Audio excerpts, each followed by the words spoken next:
लिए वो सबको खड़े होने को कहती है, लेकिन उस कोई सीरियसली नहीं लेता। जब वो गुस्से में आकर सबको चुप रहने को कहती है तो सभी स्टूडेंट उसे मारने खड़े होते हैं और ये देख उसके साथ का टीचर डर जाता है। तब उनमें से एक स्टूडेंट उसे बॉल फेंक कर मारता है, लेकिन वो ये नहीं जानता था कि वो टीचर असल में याकुजा कमांडर थी। और तब टीचर उस गेंद को फेंक कर वापस उस लड़के को मारती है, जिससे वो लड़का दूर जाकर गिरता है। ये देखकर सभी लड़के डर गए, लेकिन फिर भी वो उसे हल्के में लेते हैं और उसकी बात नहीं सुनते। तब टीचर ने सभी को उनके मार्क्स कट करने की धमकी दी, जिससे सब शॉक थे और ये सीन यहीं पर कट होता है। फिल्म की स्टार्टिंग में हम एक एयरपोर्ट को देखते हैं। उस एयरपोर्ट पर एक प्लेन अभी अभी लैंड हुआ था। पता चला कि उस प्लेन को हाईजैक कर लिया गया है, जिसमें 100 से भी ज्यादा लोग थे। तब एयरपोर्ट के बाहर स्पेशल फोर्सेज हाईजैकर्स पर अटैक करने के लिए प्रिपेयर थी और सिर्फ ऑर्डर्स का वेट कर रही थी। साथ ही यहाँ पर बहुत बड़ी मात्रा में मीडिया कवरेज भी हो रही थी और इस पूरे ऑपरेशन को लाइव टीवी पर दिखाया जा रहा था। इधर हाई रैंकिंग ऑफिसर्स भी इस सिचुएशन को ऑब्जर्व करते हुए काफी पैनिक फील कर रहे थे, क्योंकि हाईजैकर्स ने $100 मिलियन कैश और साथ ही एक हेलीकॉप्टर भी मांगा था, जिसकी मदद से वो यहाँ से सकुशल निकल पाए। लेकिन सरकार किसी भी कीमत पर इनको छोड़ना नहीं चाहती थी। प्लेन के अंदर हर कोई डरा हुआ था, लेकिन वहाँ पर एक और लड़की थी जो सो रही थी। जब वो जागती है तो उसे इस हाईजैकिंग के बारे में पता चला, लेकिन वो बिल्कुल भी नहीं डरती। उसका नाम यानकुमी था। वो कुछ बड़बड़ाती है, इसलिए उसके बगल में बैठी लड़कियां उसे चुप कराने की बहुत कोशिश करती हैं, लेकिन यानकुमी बहुत जोर जोर से बोलना शुरू कर देती है, मानो कि वहाँ कुछ हुआ ही नहीं हो। तब इसके चलते उन हाईजैकर्स का ध्यान उसकी तरफ खींच जाता है। तब एक हाईजैकर उस पर गन पॉइंट कर देता है, लेकिन इससे उस पर कोई असर नहीं होता। वो उनसे डरने की बजाय उल्टा उन पर ही गुस्सा करती है। तब सारे हथियारबंद लोग उसे मारने दौड़ते हैं और तभी अचानक से प्लेन के अंदर गोलियां चलने की आवाज सुनाई देती है और इसलिए स्पेशल फोर्सेज और कमांडर्स अटैक के लिए आगे जाने लगते हैं। और जैसे ही वो प्लेन के पास पहुंचते हैं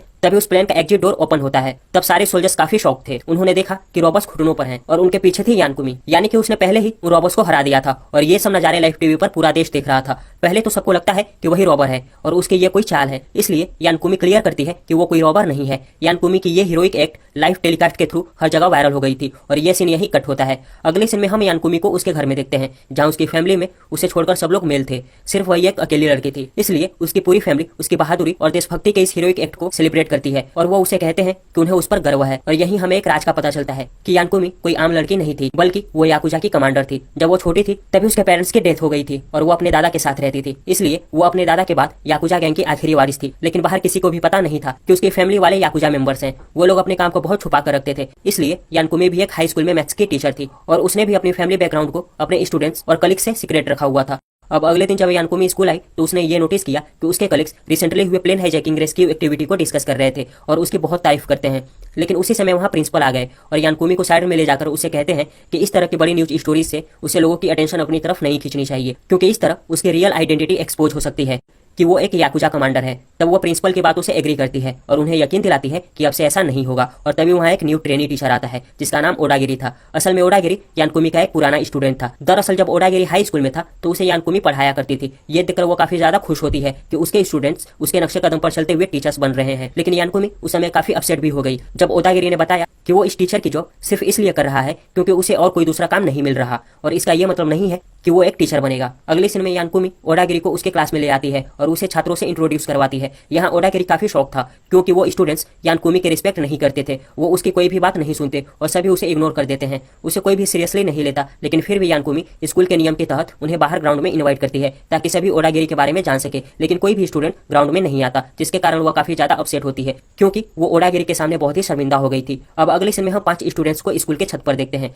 जिनके लीडर का नाम रियान था। रियान यहाँ पर अपने दोस्तों से ये डिस्कस करता है कि ओडागिरी अचानक से टीचर बनकर अपने ही स्कूल में वापस क्यों आया। अब क्योंकि ओडागिरी काफी ज्यादा नोटी और बदमाश किस्म का स्टूडेंट हुआ करता था, इसलिए उन्हें दाल में कुछ काला लगता है। अगले सीन में कुछ लड़के एक कैफे में इकट्ठा लंच कर रहे थे। तभी वहाँ 2 लड़के आकर उन्हें बताते हैं कि उन्होंने यानकुमी को ओडागिरी के साथ देखा है। असल में ये लड़के यानकुमी के पुराने स्टूडेंट्स थे। अब ये सुनते ही सभी शौक थे क्योंकि उन्हें यकीन नहीं होता कि यानकुमी ने बॉयफ्रेंड बना लिया, क्योंकि उन्हें कभी नहीं लगता था कि वो अपने लिए कोई बॉयफ्रेंड भी ढूंढ सकती है। वो बातें कर ही रहे थे कि तभी यानकुमी ओडागिरी को लेकर लंच के लिए उसी जगह पहुंच गई और तब ये देखकर तो सभी की सिट्टी पिट्टी गुल हो गई। उसे देखकर सब अपना मुंह छुपाने लगे। जब यानकुमी की नजर उन पर यानी कि अपने पुराने स्टूडेंट्स पर पड़ती है तो वो ओडागिरी को उनसे इंट्रोड्यूस करवाती है और इस तरह उन्हें पता चला कि वो सिर्फ एक नया टीचर है जो कि उसी स्कूल में पढ़ाता है। तब उन्हें रियलाइज हुआ कि उन्होंने सिचुएशन को मिसरीड किया है, ओडागिरी उसका बॉयफ्रेंड नहीं है। और तब ये लोग फिर से उसी बात पे मजाक उड़ाने लगते हैं कि यानकुमी इतने गुड लुकिंग आदमी को कभी भी अट्रैक्ट नहीं कर सकती। अपने बारे में ऐसी बातें सुनकर उसे बहुत बुरा लगता है और वो उन्हें डांटने लगती है, लेकिन ओडागिरी उसे ऐसा करने से रोक लेता है। तब टाल मटोल करते हुए वो सबको अपनी ओर से ट्रीट देती है, जिससे सभी खुश होते हैं।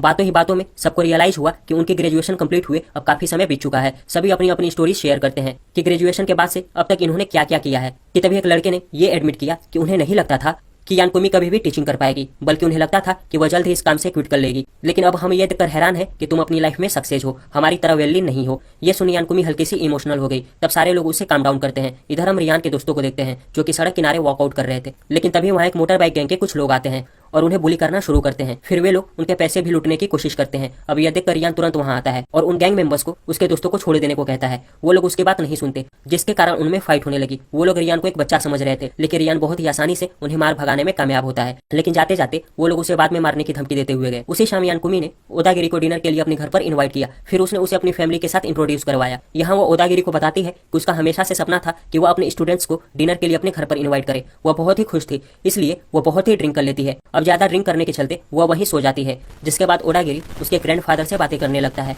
और उसने ये रिवील किया कि वो यानकुमी के कारण ही टीचर बना है। हालांकि यानकुमी थोड़ी सी अनोइंग है, लेकिन फिर भी उसने उसे जीवन के कई सबक सिखाए थे और हाई स्कूल में उसे हार्ड वर्क करने के लिए इंस्पायर किया था। अब अगले दिन स्कूल जाते हुए यानकुमी अचानक से अपने दो फॉर्मर स्टूडेंट से टकराती है और वह भी अपने स्कूल के दिनों में काफी बदमाश और फनी नेचर के थे। लेकिन उन्होंने उसे बताया कि अब उन्होंने अपनी लाइफ को काफी बदल लिया है, जिसके चलते उनकी लाइफ पहले से काफी ज्यादा बेहतर हो गई है। हालांकि वहाँ एक आदमी स्पीच दे रहा था। वो एक सक्सेसफुल IT बिजनेसमैन था और यहाँ उसका एक मोटिवेशनल प्रोग्राम था। यानकुमी ने जब उसे गौर से देखा तो उसे पता चला कि उस आदमी का चेहरा उसके एक्स लवर से काफी मिलता जुलता है। वो उसे लगभग अपना लवर ही मान लेती है, लेकिन उसे जल्द ही रियलिटी का पता चलता है कि वो आदमी शू चेन है, जो कि जापान का सबसे अमीर आदमी है और अपना इन्फ्लुएंस बढ़ाने के लिए अब वो गवर्नर का चुनाव लड़ रहा था। ये जानकर यानकुमी को बहुत अच्छा लगता है, इसलिए वो उसके कैंपेन के लिए अपने स्ट्रॉन्ग सपोर्ट को डिक्लेयर करती है, जिससे सू चेन को काफी लोगों का सपोर्ट मिलता है। इधर हम स्कूल का सीन देखते हैं जहाँ अचानक से वो मोटरसाइकिल गैंग आता है। वह गैंग असल में जापान का सबसे खतरनाक गैंग ब्लैक स्कल का हिस्सा था और वह गैंग यहाँ रियान से अपना बदला लेने आए थे। वो स्कूल के बाहर से ही रियान को धमकी देते हैं। उनके इस एक्टिविटी से सारे टीचर्स भी बहुत डर गए थे, इसलिए प्रिंसिपल हेल्प के लिए तुरंत पुलिस को कॉल करता है। इधर जब वो लोग पुलिस की सायरन की आवाज सुनते हैं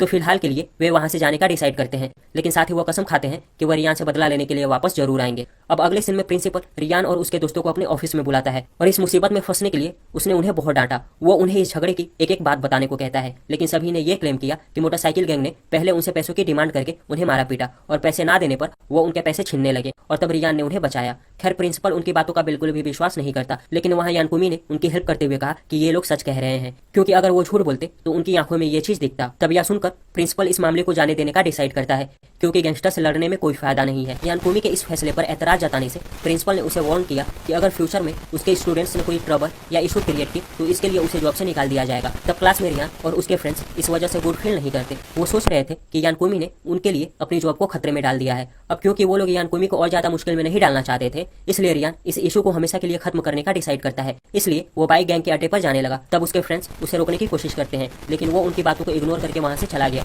कुछ देर बाद यानकुमी ओदागिरी के साथ क्लासरूम में आई। तब उसे पता चला कि रियान उस गैंग से फाइट करने गया है। यह सुनकर वो अपने स्टूडेंट्स पर गुस्सा करती है कि उन्होंने उसे वहां कैसे जाने दिया, उसे रोका क्यों नहीं और अकेले ही वहां जाने क्यों दिया। तब यानकुमी रियान को बचाने के लिए वहां से चली जाती है और उसी समय ओदागिरी रियान के दोस्तों को याद दिलाता है कि अगर वो रियान के सच्चे दोस्त हैं तो चाहे कुछ भी हो जाए उन्हें उसके साथ खड़ा होना चाहिए था। अगले सीन में हम रियान को देखते हैं जो कि ब्लैक स्कल गैंग के अड्डे पर पहुंच चुका था। यहाँ रियान उन्हें वार्न करता है कि वो उसके स्कूल से दूर ही रहें, उसी में उनकी भलाई है। और तब वो उस गैंग के लीडर को 1-for-1 फाइट का चैलेंज करता है, लेकिन गैंग लीडर उसके ऑफर को रिजेक्ट कर देता है। तब सारे लोग उसे मिलकर मारने लगते हैं। अब इतने लोगों को रियान हैंडल नहीं कर सकता था, इसलिए वो मार खाने लगा कि तभी सामने की दीवार टूट जाती है और वहाँ एक हीरोइक एंट्री होती है यानकुमी की। उस गैंग वालों ने उसकी एक ना सुनी और उल्टा उसी पर अटैक कर दिया, पर उन्होंने यानकुमी को अंडर एस्टिमेट कर लिया था। वो उन्हें एक एक करके मारने लगती है, लेकिन कुछ ही देर में वो गैंग मेंबर्स उस पर भारी पड़ते हैं। लेकिन तभी वहाँ पर ओदागिरी आता है। फिर वो यानकुमी की मदद करता है और दोनों मिलकर उन्हें इतना ज्यादा मारते हैं कि वो लोग वहाँ से भागने पर मजबूर हो जाते हैं। कि तभी वहाँ पे रियान के भी दोस्त पहुंच चुके थे, जो कि रियान की हेल्प करने के लिए यानकुमी और ओदागिरी का शुक्रिया अदा करते हैं।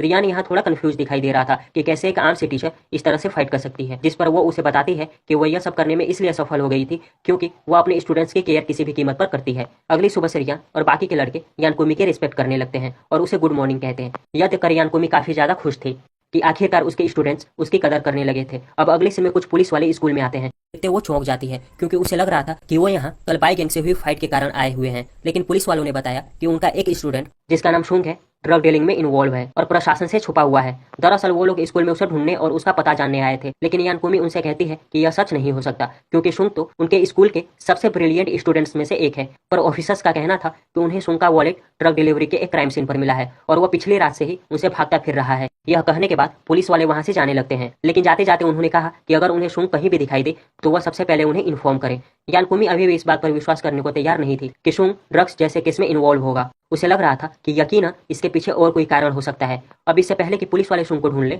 इससे पहले वो उसे ढूंढने का डिसाइड करती है। और जब यानकुमी उसे ढूंढने के लिए जा रही थी कि तभी उसे रास्ते में सुंग के कुछ फ्रेंड्स मिलते हैं जो कि उसे ही ढूंढ रहे थे। इसलिए अब वो अलग अलग ग्रुप्स में डिवाइड होकर उसे ढूंढना स्टार्ट कर देते हैं। लेकिन सारा दिन गुजरने के बाद भी वो उन्हें कहीं नहीं मिलता। अब अगली सीन में हम फाइनली सुंग को देखते हैं जो कि इंजर्ड था। उसे यानकुमी कॉल कर रही थी, लेकिन कुछ सोचकर वो कॉल पिक नहीं करता बल्कि कट कर देता है कि तभी वहाँ एक पुलिस कार आती है, जिसे देखकर वो तुरंत ब्रिज के नीचे छुप जाता है। उसी शाम ओदागिरी जब घर जा रहा था तो उसे क्लासरूम में किसी की आवाज सुनाई देती है। वो जब वहाँ चेक करने गया तो उसे पता चलता है कि सुंग वहीं छुपा हुआ था। तब कुछ ही देर बाद यानकुमी और बाकी लड़के भी वहाँ आ गए थे। फिर वो सुंग से पूछते हैं कि वो उनका कॉल क्यों नहीं रिसीव कर रहा था, जिस पर सुंग ने जवाब देते हुए कहा कि वो उन्हें किसी भी मुश्किल में डालना नहीं चाहता था। और तब वो अपने साथ हुई ए से लेकर जेड तक सारी बातें बताता है कि रिसेंटली उसने एक डिलीवरी बॉय की जॉब शुरू करी थी और तब उसे कुछ पैकेज डिलीवर करने को कहा गया, लेकिन उसे यह बिल्कुल भी पता नहीं था कि उन पैकेट्स में क्या है। और कल रात जब वो उन पैकेट्स की डिलीवरी कर रहा था कि तभी अचानक से वो पैकेट नीचे गिरा और गिरकर टूट गया। खैर उन पैकेट्स में मूर्तियां थी, लेकिन उनके टूटने के बाद उनमें से ड्रग्स की पुड़ियां निकली और तब वहां मौजूद गुंडे उसे मारने लगे। लेकिन तभी वहां पुलिस आ गई, इसलिए वो लोग पैकेट लेकर भाग गए